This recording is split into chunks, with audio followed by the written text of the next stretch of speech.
Good day all, and welcome back to sunny South Africa, and welcome back to South African Prepper. So the war on mankind has started. Now we have been warning for the last 3 months about food shortages across the world. And if you don't believe me, and you don't believe me that the war on mankind has started, you need to go to your local store and have a look at the empty shelves, and you shall see that part of their strategy of the lockdowns was to break the supply chain. So if you would allow me 3 minutes of your time, I will quickly explain to you how we prep and how we've been prepping for the last couple of years.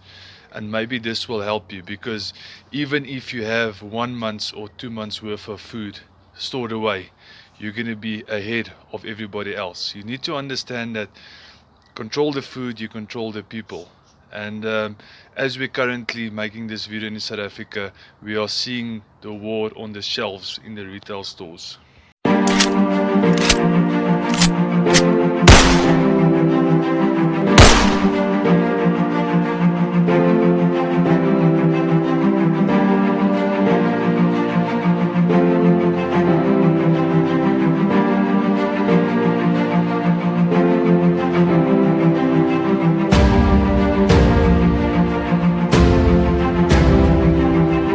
Okay, welcome back.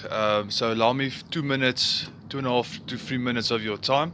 So how we started prepping many years ago is we firstly established the needs of our family for a week. So we took the amount of people in our family, the amount of calories each person needs. Obviously, I'm a man. I'm more active, so I might need more than, let's say, my smaller child.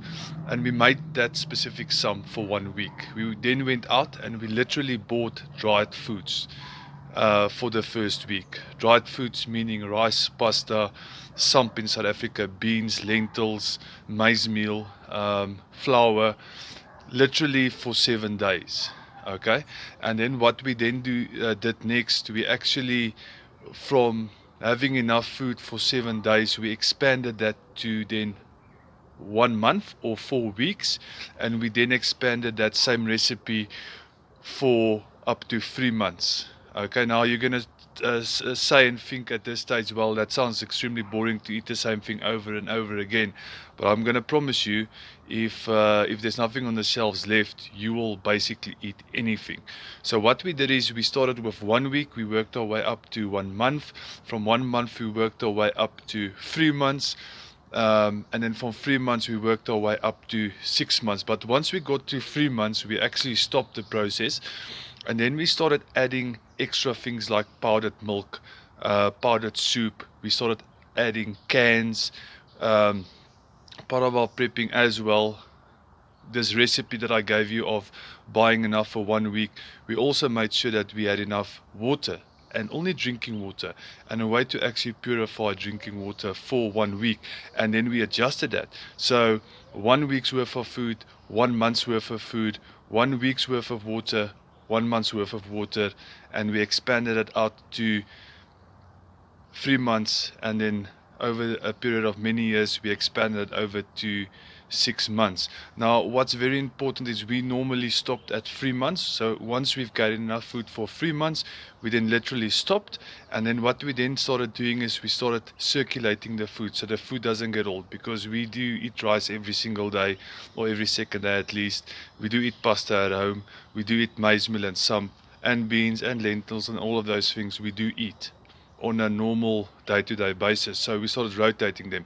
But on month 3, we started adding extra things like focusing on medical aid stuff, first aid things, self-defense,